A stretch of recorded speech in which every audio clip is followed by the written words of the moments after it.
until he joined the Golden State Warriors. LeBron was 17-5, whether he was in Miami or whether he was in Cleveland. That's fact. KD became a problem when he joined an MVP, unanimous, arguably one of the 2 or 3 greatest shooting guards, the 2 best shooters on a team at one particular time in NBA history, and Draymond Green. That's when KD became a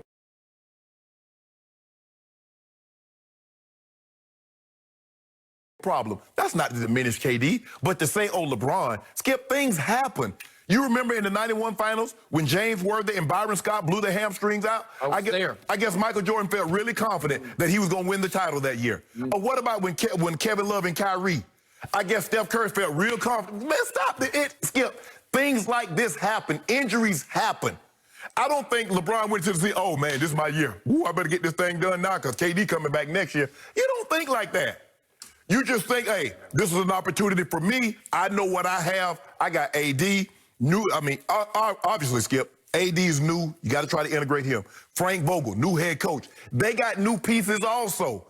But to just think, oh, KD, that's why LeBron is feeling confident. LeBron is feeling confident because he's immensely talented. He knows the work that he puts into this. And so he says, you know what? With my God-given ability, the work that I put in, I should be able to take that to the court and capitalize on it. He's not thinking about KD, just like KD is not thinking about LeBron now.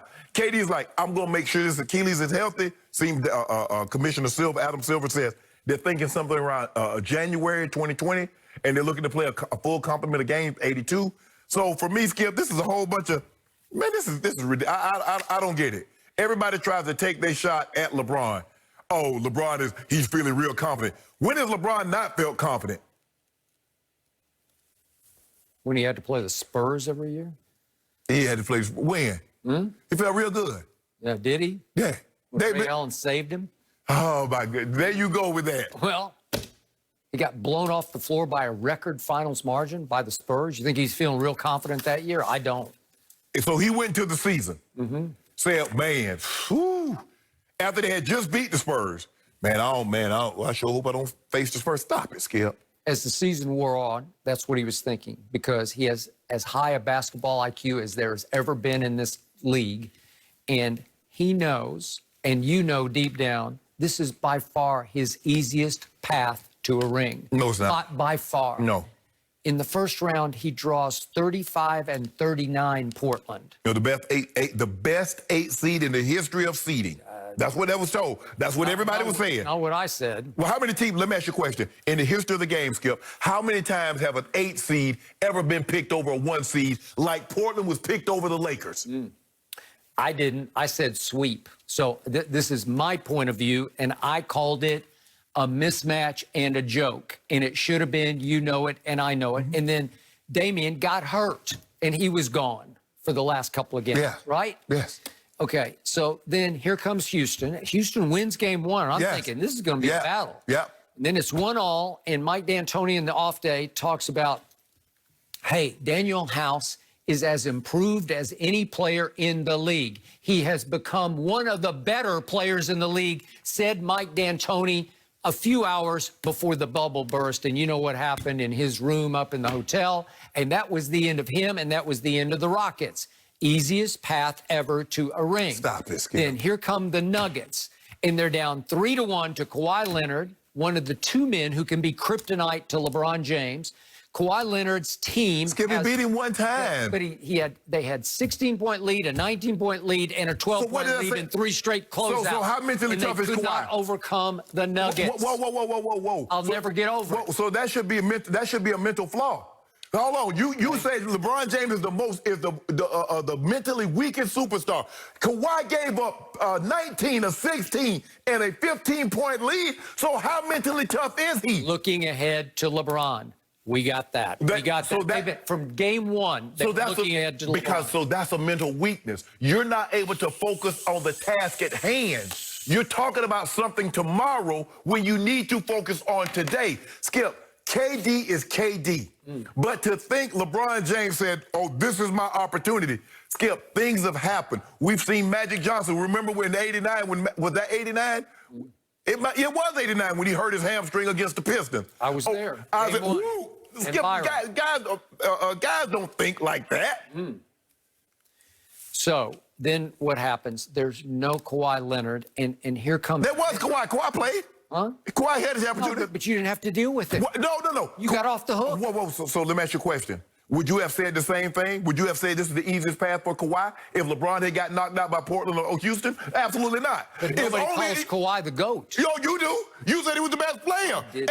Everybody keeps talking about, well, Kawhi should be considered as the great player because he would have he got to get 2 finals, 2 different teams. He was the MVP, although he was the 4th option. Let that sink in. Everybody knows at the time he was the 4th option. Mm-hmm. It would, whether you say it was Parker, Ginobili, Duncan, Ginobili, Parker, or whomever, Kawhi was the 4th option. Okay. But now he did guard LeBron. Yeah, he guarded LeBron for 28, 7, and 8. But he did an unbelievable job. He did, actually. Unbelievable job at 27, 8, and 8. 27, 8, and 7, my bad. 2014, he did an unbelievable job. Wow. He was the MVP of that finals, in part because of the defensive job. There are a lot of guys are probably there. You're gonna make all NBA every year if you average those numbers in the regular season against the greatest, one of the greatest wing defenders of all time. Skip, stop this.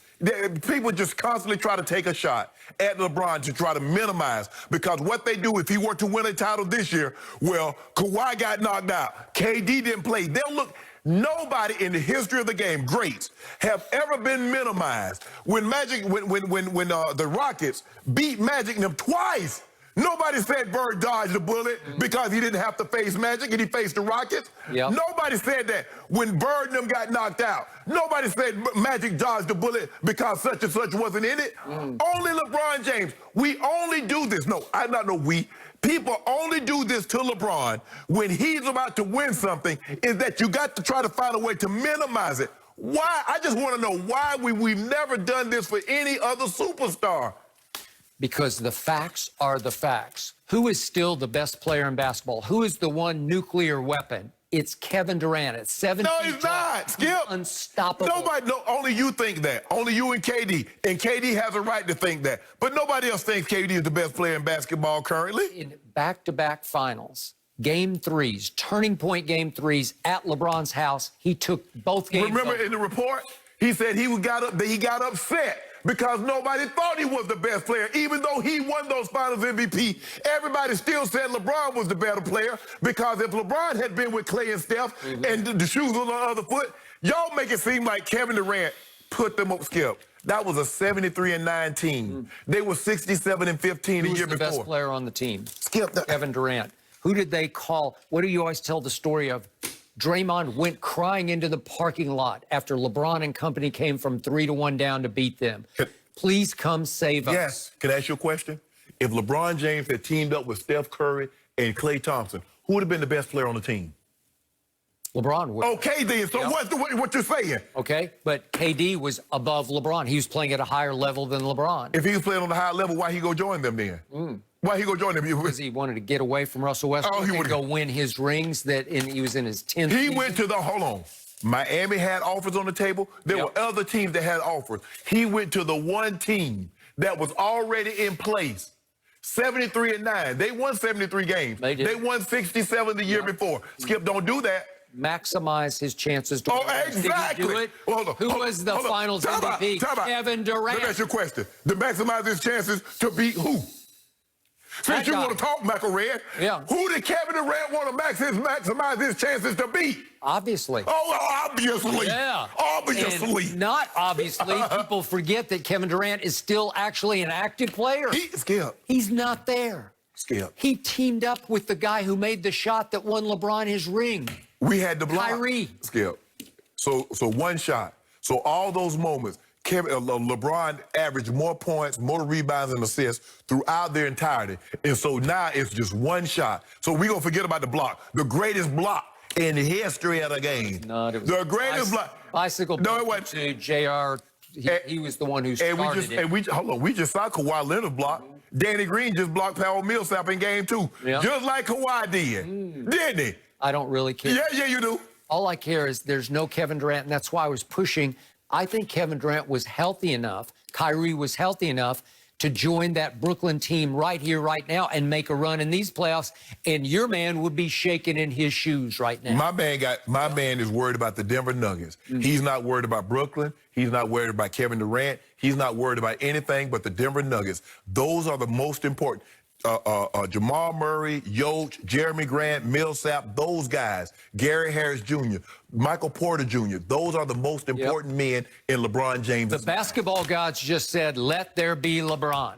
I mean, here, LeBron, just here, we will hand you your ring. Whoops, I lost my watch. See, that's what you get. No. See, that's what you get. You know the man upstairs. You keep telling me God gonna strike us down. I know what time it is. No, God. Yep. You see, I keep telling you, Skip, you keep on talking blasphemy about King James. Yep. You see what happened? Your watch come off. The truth. Your watch come off. And I know it. No, yep. I don't know nothing. Yep. If Kevin Durant were here, it would be a whole different story. If Kawhi were here, it's a whole different story. Kawhi was there. Look at what the odds makers did. They made the Clippers 8.5-point favorites every game against Denver until the last game. Your team is 6-point favorites in each of these games. What does that tell you? It tells me the odds makers are saying the Clippers were just better than the Lakers. Everybody knew it, and you got so lucky. So let's think about what you're saying. The odds makers every game had the Clippers as 8-point favorites, and the Nuggets bounced their butt. So what does that tell you about the odds makers? Obviously, they don't know what the hell they're talking about, because if you keep installing somebody's 8-point favorite and they get beat 3 straight times. Yep, because they're human and they're looking ahead to LeBron. That's all they wanted was LeBron. That's a mental weakness. They didn't want Joker. They didn't want Jamal. Hold on. Skip. All you got to do is you take care of your business, I take care of my business, we going to meet. Somebody took care of their business and the other team was worried about my business. See, you in my business. Why you worried about what I got in my stew? Eat your stew, and then we going to have an opportunity to compare stews at the end of the day. Congratulations, you are 4-6 in the finals. Right now, we're 2-1 against the Nuggets.